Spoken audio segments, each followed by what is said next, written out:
Well, thank you again, everyone, for joining us today. We're really pleased to be able to share this webinar and share a little bit about the campaign that we've initiated within the past, this autumn, within the past month and a little bit, to advocate for a right to a healthy environment in Nova Scotia.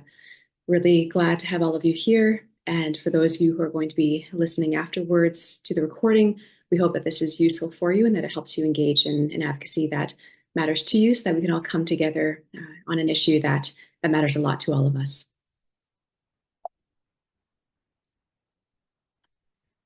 The agenda for the session today is as follows. We're going to take a few moments here at the beginning to begin with some introductions, a land acknowledgement, and a welcome.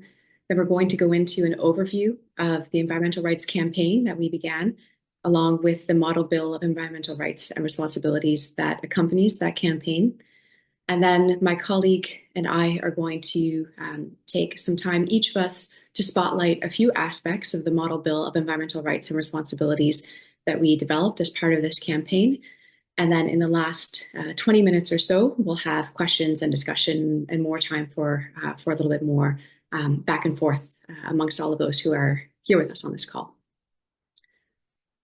So to begin, by way of introduction and also by way of land acknowledgement and welcome, I want to begin by saying that East Coast Environmental Law is a regional charity that provides public interest environmental law services throughout all of Atlantic Canada. In terms of our mission and our vision, we envision a future in which laws and legal systems protect ecological health and promote environmental and climate justice throughout the entire region in which we work. And to that end, we advocate for progressive environmental law and policy. We provide public legal education on environmental law, and we work to share our skills with others who are working to prevent or redress environmental harms. So as an organization that works throughout Atlantic Canada, but that has an office based in Halifax, we occupy an interesting space. Our office in Halifax is in Jibuktuk, as it's known to the Mi'kmaq, which is within the Spaganagity district of Mi'kma'ki, which is within the unceded and unsurrendered territory of the Mi'kmaq. And this land is governed by treaties of peace and friendship that were signed between the Mi'kmaq and the British, and not just signed, but agreed orally as well throughout the 18th century. And those treaties, importantly, did not deal with the cession or surrender of lands. They were treaties that were designed to govern ongoing relationships between sovereign nations and their peoples. Additionally, because we do our work throughout the region, we also work in territories that are also unceded and unsurrendered of Inuit, Innu, Pescoda-Mokati, Wolastoqey, and historically the Beothuk in this region. In our work, we strive to uphold Indigenous rights and to advance them and to uphold the treaties that govern these lands. I'm Tina Northup. I'm one of two staff lawyers currently working with East Coast Environmental Law. My colleague, Mike Kofel, is also on this webinar today, and we'll be speaking to you about some of the issues that we're going to spotlight in the environmental rights campaign and the model bill that we've developed to support the campaign. So with that, I'll begin with an overview of our environmental rights campaign and the model bill of environmental rights and responsibilities that we developed and released to accompany and support the campaign. As many of you know, I imagine, Nova Scotia law as it stands now does not recognize or protect explicitly a human right to a healthy environment. This is a right that is recognized and protected within the laws of some other jurisdictions in Canada. We see it protected in the laws of all three territories. We also see it protected to some extent in Ontario and Quebec. And the recognition and protection we see in these other jurisdictions in Canada differs. The different provinces and territories take different approaches, but all of them, to some extent, recognize explicitly in their law a human right to a healthy environment and some measures to protect that right.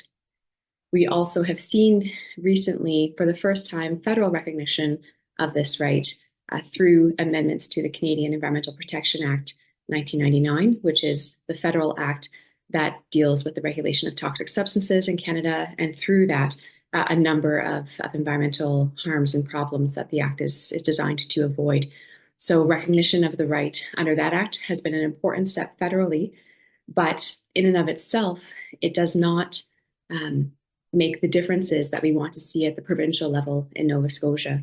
So what we see in Nova Scotia today is that when communities in this province are burdened with problems like polluted air or water or soil, when those problems endanger their health or well-being, they can't go to the government or to the courts of this province to say that there is a right that they hold that is being violated directly. Not it's certainly not in the case of an environmental right that they hold that's being violated directly.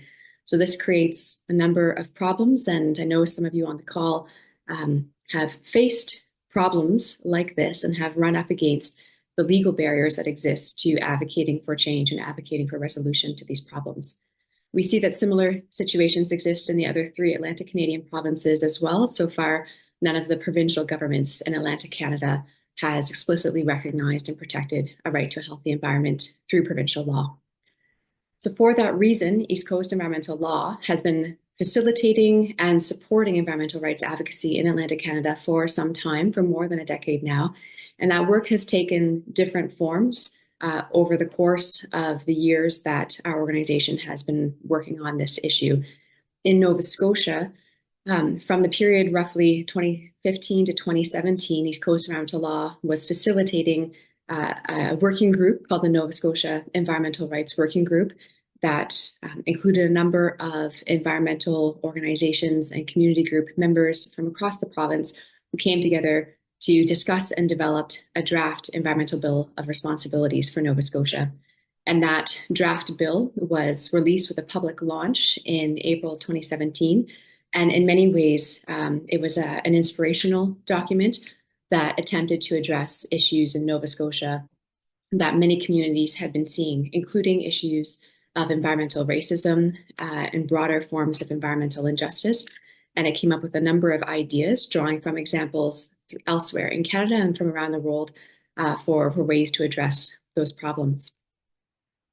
The environmental rights campaign that we initiated this August, in late October, is one that builds on that earlier work that was done by the Nova Scotia Environmental Rights Working Group, which we facilitated.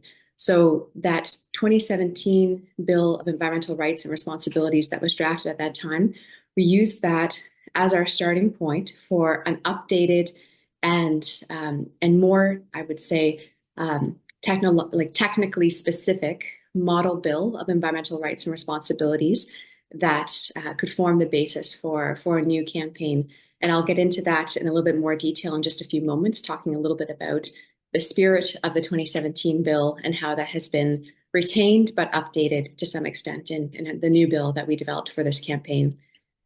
At the heart of the campaign, what we are calling for now is for Nova Scotia's political parties to work together and to commit to making new law for Nova Scotia that does a few basic, essential things. First of all, we are saying that new law should say that all Nova Scotians have a right to a healthy environment in which biodiversity is preserved, and I'll say a little bit more about that in a few moments. We're saying the government of Nova Scotia should recognize within this new law that it has a legal responsibility to protect the environment for present and future generations. We're saying that the new law should give Nova Scotians new and enhanced legal tools to support the protection of the right to a healthy environment. And we're also saying that this new law should support the implementation within the province of the United Nations Declaration on the Rights of Indigenous Peoples. And so we've got a campaign webpage that goes into all of this in more detail. And there's also an advocacy toolkit that goes into all of this in more detail. And of course, we'll be talking a little bit about it today. But if you're interested in learning more and you haven't already done so, we certainly invite you to navigate over to our campaign page and take a look at the information that is there. So as I've been saying, this new campaign is accompanied by a model bill of environmental rights and responsibilities, which we prepared and which is based on, to some extent, and retains the spirit of that 2017 draft environmental bill of rights that the Nova Scotia Environmental Rights Working Group prepared. In working to update and make some changes to that 2017 bill, some of the updates include the new language on recognition and supporting implementation of the United Nations Declaration on the Rights of Indigenous Peoples. Some other updates include more explicit recognition of the climate crisis that we are currently facing, and more than the climate crisis, the triple planetary threat of biodiversity loss, climate change, and global pollution. So recognizing the climate crisis, but then also the crisis within that broader triple planetary threat, and the need to address those three crises together. So there's more explicit recognition of that as well. Some of the changes that we made in updating it were designed to bring the model bill in closer alignment with the existing legal recognitions of environmental rights that we see across Canada. So taking more explicitly a model language from bills that are present already in the laws of Ontario, Quebec, Nunavut, the Yukon, the Northwest Territories, taking the best practices from those existing bills and incorporating them into a model bill for Nova Scotia. And in part, in doing that, our aim was to create a model bill that would be something that could more easily be picked up and tabled if one or more political parties in the province wanted to bring this forward and wanted to use the model bill to actually table a bill in the Provincial House of Assembly. I will say, though, notably, our campaign is focused on kind of the essence of what we want and what we're calling for in new law that recognizes the right to a healthy environment in Nova Scotia. We are not committed to the idea of our model bill as we've drafted it being the format in which the new law takes shape. We put it out into the world, into the province as a conversation starter as much as everything else. And we are certainly very open and welcoming of discussion and ideas for improvement and strengthening. And we would hope that if any parties wanted to bring it forward, that they would be open to tinkering as well and taking more feedback from everyone in the province. Just to highlight a few key things that the model bill includes, and then we'll be spotlighting a few more further, as I noted earlier. The model bill would recognize both a substantive right to a healthy environment and procedural environmental rights. And I'll say just a few things about the differences between a substantive right and procedural rights, just so we all have that foundation going forward. A substantive right to a healthy environment is in and of itself a right that can be enforced. And we often say, by way of example, that it's similar to the fundamental human rights that we see recognized already in our Canadian Charter of Rights and Freedoms. So there we have fundamental rights to life, liberty, and security of the person recognized. And in this context, security of the person means essentially well-being, physical and mental well-being. So we have those rights enshrined in the Charter. We have rights in the Charter to freedom of expression, to freedom of peaceful assembly. So these are human rights that internationally and within Canada, we think of as being really fundamental to our rights as human beings. And what we are saying is that in addition to those fundamental rights, we need fundamentally a human right to a healthy environment. So that's the substantive right, the recognition of that fundamental right.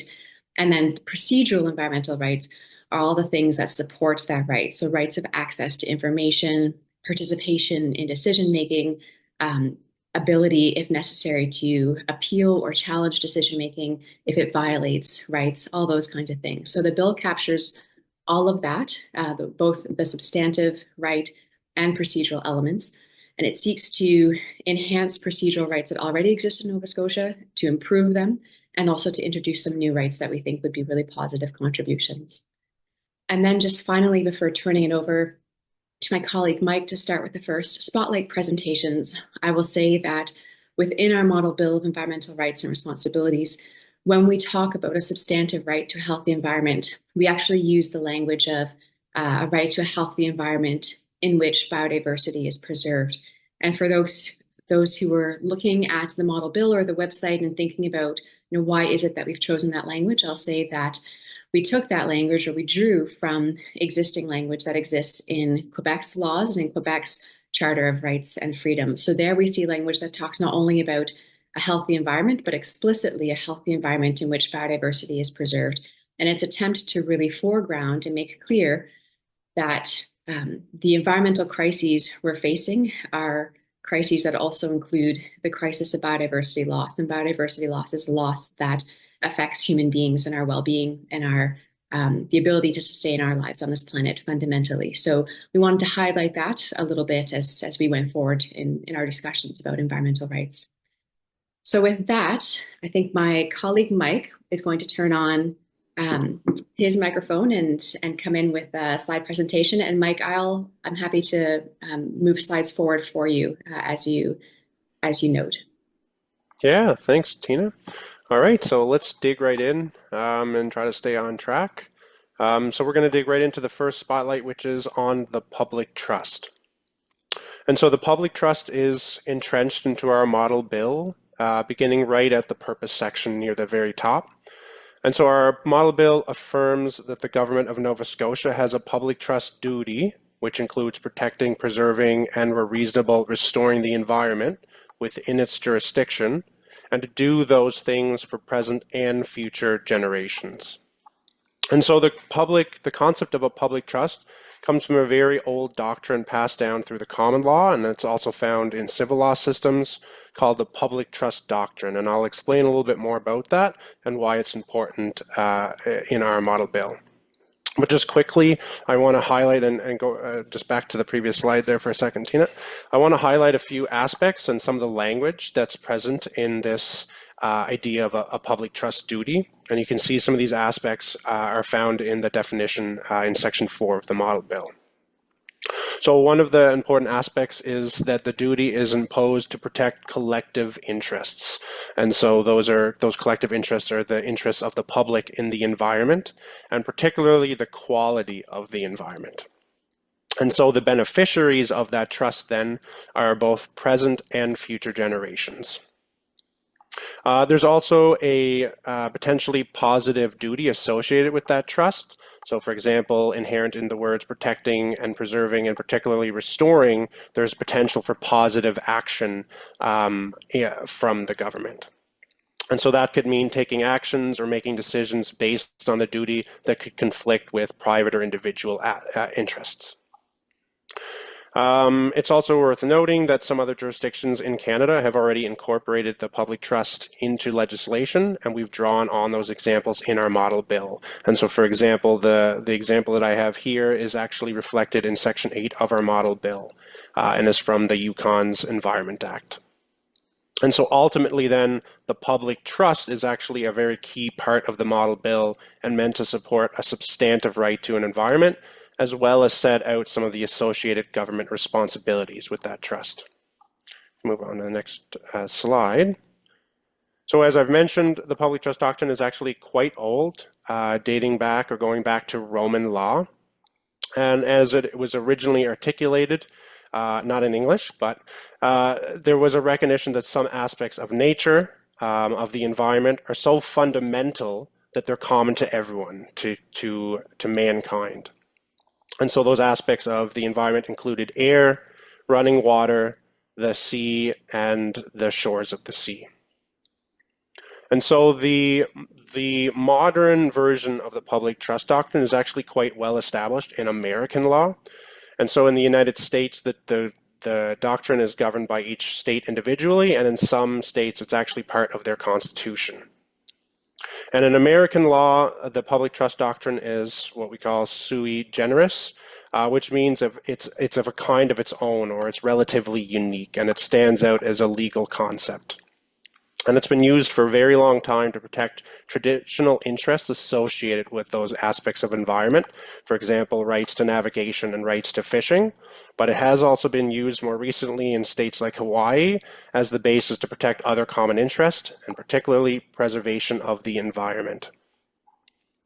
In Canada, the public trust doctrine has been approached a little bit differently by courts.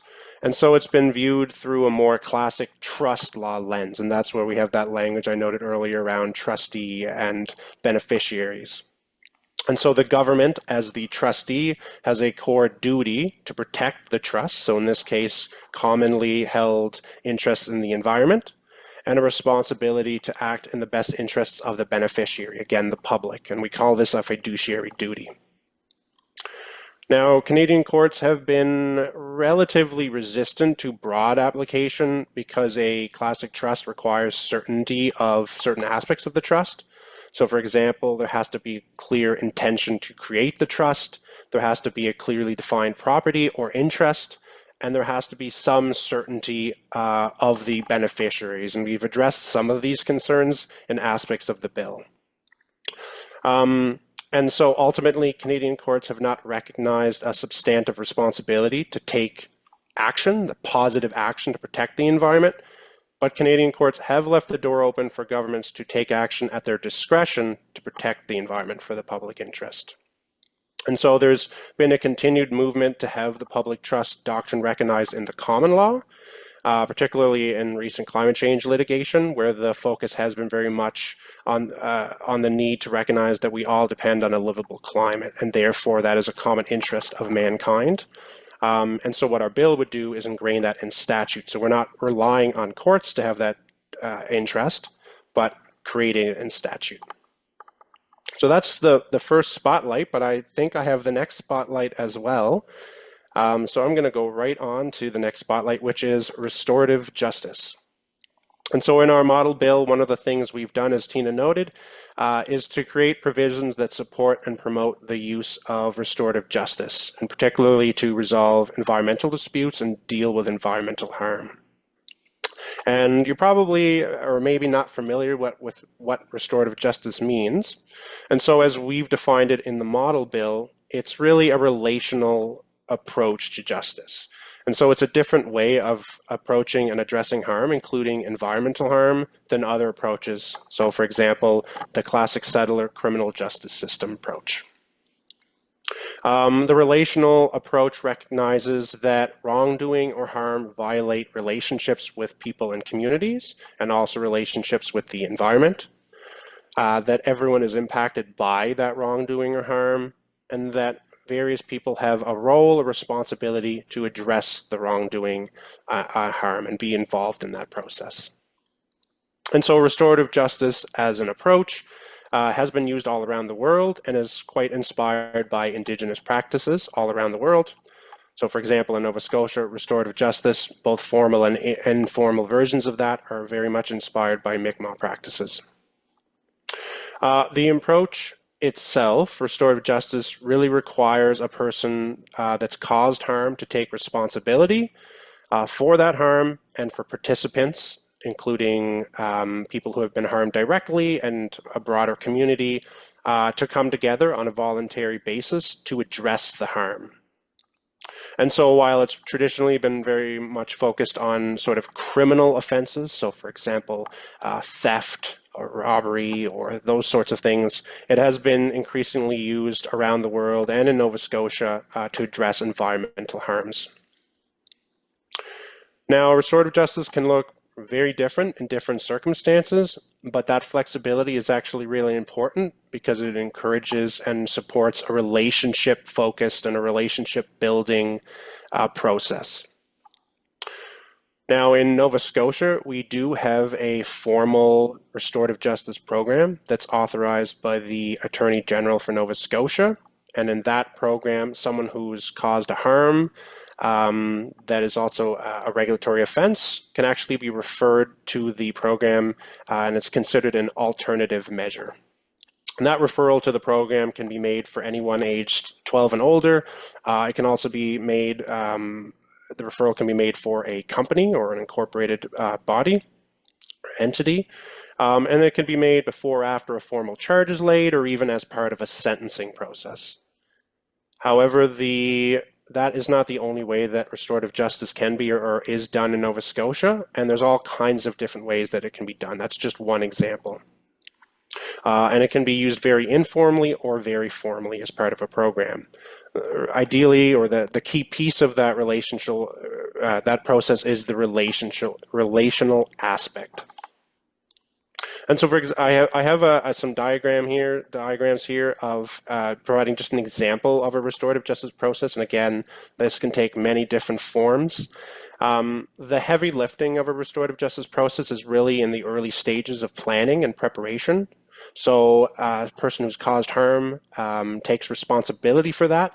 and then one or more independent facilitators bring together all of the people who have been harmed, potential community members, and others to start exploring the issues, the direct issues, the impact that was caused, and underlying concerns, and as well as identifying potential resources and supports to start preparing everyone for a gathering.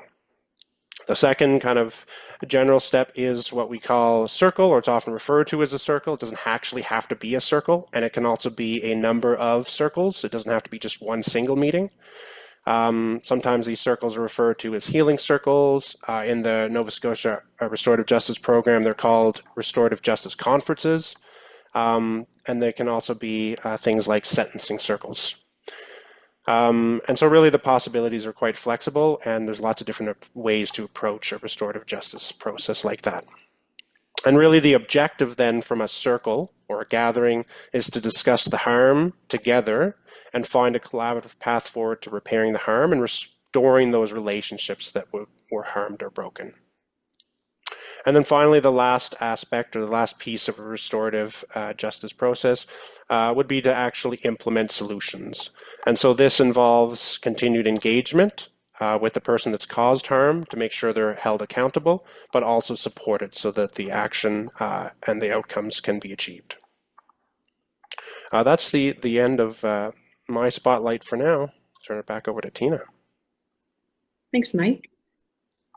And as we flagged up top, we're going relatively quickly through these spotlights, just highlighting a few things that that we think are maybe of particular interest in the model bill, and certainly during the questions and discussion period, there'll be more time to dig a little bit deeper if folks would like, or even talk about some of the other aspects of the bill that we're not highlighting here.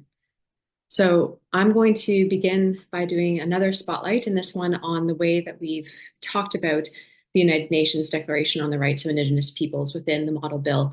And for simplicity, from here on out, in the rest of the spotlight, I'll just refer to that declaration as UNDRIP, or the declaration.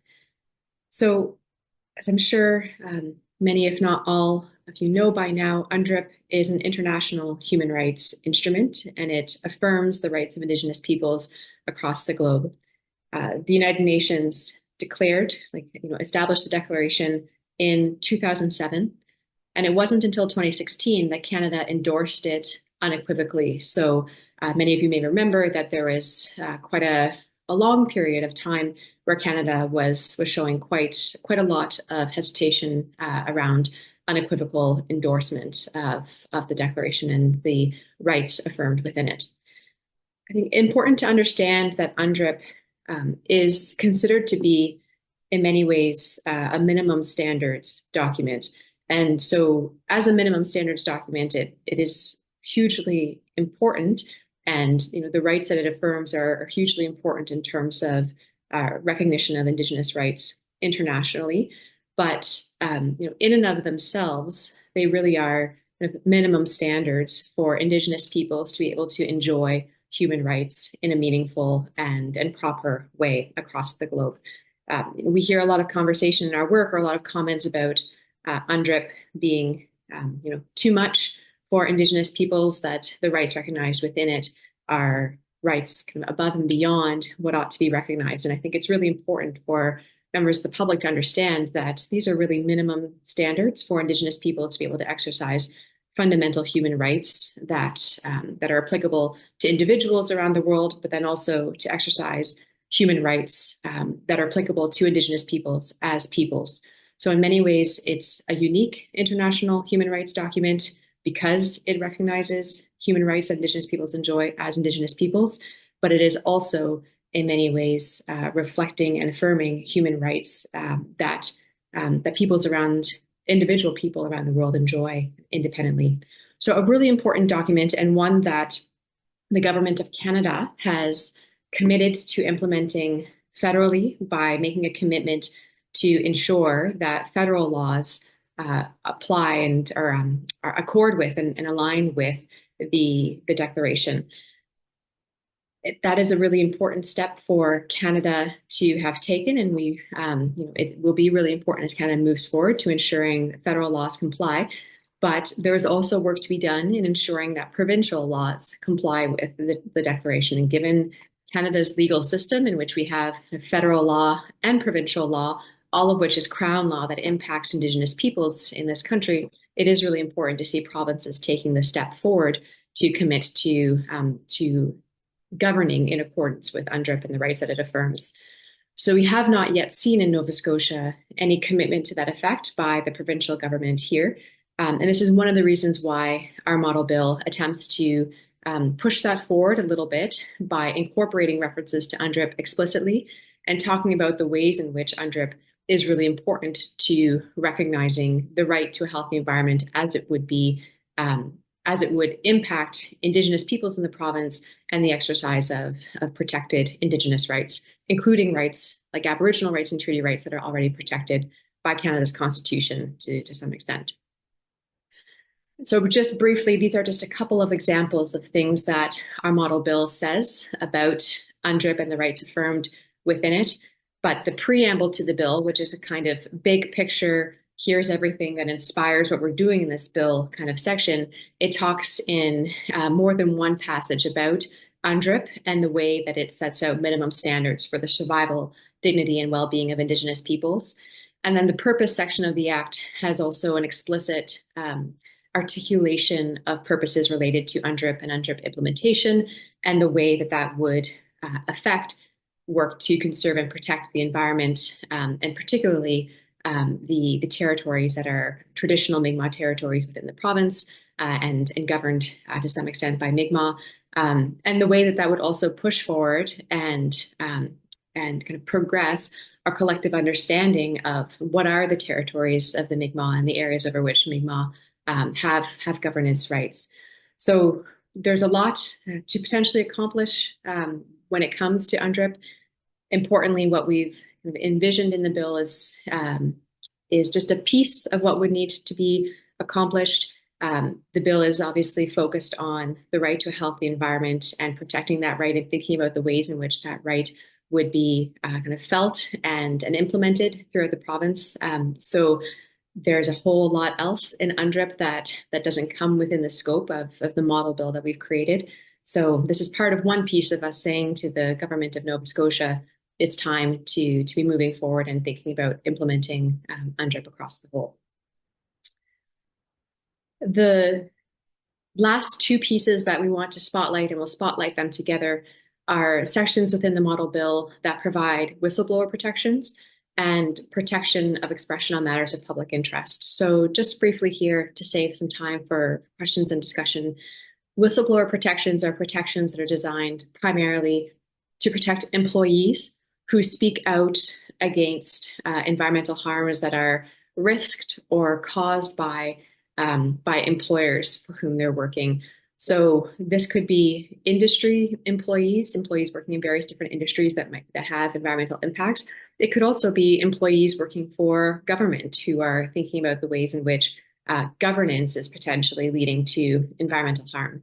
What we see across Canada in the other, most of the other jurisdictions that recognize a right, like environmental rights, they also include whistleblower protections, so that when employees take action to participate in environmental decision making or to reveal environmental harms, there are legal protections in place that prevent employers from taking reprisals against those employees.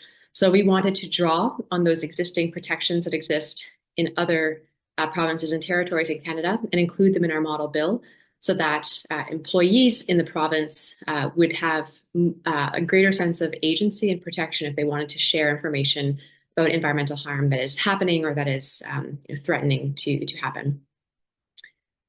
And finally, the bill also includes measures that are designed to protect expression on matters of public interest. So this in many ways is, when we talk about expression on matters of public interest, we're talking about writing or speaking or expressing ourselves in other ways about things that matter, that are kind of in the broader public interest. What we had in mind here specifically was protection against what are known colloquially as SLAPs, and those are strategic lawsuits against public participation. So we see sometimes and often enough is that sometimes when members of the public are advocating or coming together to speak out against a proposed project or an existing activity that has created harm or that threatens to create environmental harm, sometimes industries respond by bringing lawsuits against the members of the public who are speaking out. And often those lawsuits are framed as defamation suits. So they're saying, you are criticizing us in a way that is unlawful. You're defaming us.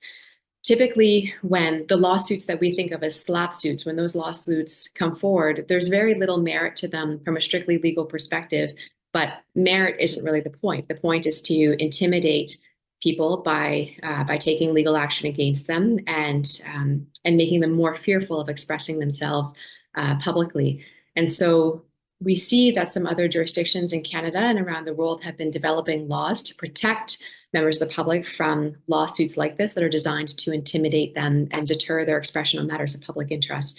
And so in our model bill, what we've actually done, a little bit unusually, but not unheard of in terms of the way that laws are created in Nova Scotia, we've actually used the bill as a jumping point from which to enact a separate but related bill that would be designed specifically to protect expression on matters of public interest. And that additional bill that is embedded within our model bill of environmental rights and responsibilities as an appendix to that bill, or a schedule rather to that bill. It is modeled on existing bills in British Columbia and Ontario that have been commended as being the strongest in the world in terms of protecting expression on matters of public interest and protecting members of the public from SLAPP suits and what are sometimes also called gag suits in other provinces. So those are the spotlights that we wanted to highlight for you. In terms of calls to action, there are a number of things folks can do if they want to get involved. Right now on our environmental rights campaign page, we have a petition that can be signed. We have a tool that will help folks in writing letters to the editor if that's something that interests you, although you certainly don't need to use that tool if you don't want to. It provides a suggested template. But anyone could write a letter to the editor just on their own account if they wanted to do that, or even those of you who might have blogs or who engage actively in other online spaces could use those kinds of venues to write about environmental rights and why you think they're important. In addition to those calls for action, there's a tool on the website that is currently a tool that will help members of the public write emails to the Premier and the Leader of the Opposition and the Leader of the Liberal Party. We are hoping that that tool will actually be reconfigured this week or next, now that we're post-election, to allow members of the public to write directly to their MLAs. So that will be most helpful for members of the public that maybe aren't familiar with who their MLA is and are familiar with how to look that up. The tool should help them, once it's reconfigured, to type in their location address, and it should bring up the MLA and then give them a template that they could use to write an email. So that should be around the quarter in terms of a change to the tools on the website. And then in terms of other calls to action, for those who are comfortable engaging in person, I know culturally we're moving away from this, and my generation, the generations kind of younger than us, get less and less comfortable, but being able to telephone MLAs, elected representatives in the Provincial House of Assembly, or even ask for a meeting to talk about these issues. Those are things that members of the public can do to speak directly to the MLAs in your electoral districts, in your ridings. And we are also encouraging people, if folks really want to get involved, and if they, for folks who have networks, whether it be friends or family or community groups that they're part of, or other networks of people that they think would be interested, to help spread the word about the campaign. So whether it's sharing it online through social media, or emailing it directly to friends or family or others, or sharing it with community groups, or even bringing it to meetings for those of you who are part of community groups that meet regularly or periodically, to bring it up as a topic and to have folks have some opportunity to talk about it together and brainstorm ways to get involved. And I would also add there that we do have some capacity to attend virtually meetings of community groups or organizations that are interested in learning more about the campaign and hearing from us directly. So for those of you who are organizing in that way, please feel free to reach out to us, and we can kind of navigate what our capacity will be at any given time, and could maybe pop in virtually to a community group meeting to share a little bit more about the campaign directly. Thanks so much for joining. And with that, we will end it, and we hope that you will engage if this interests you, and that you'll reach out again in the future.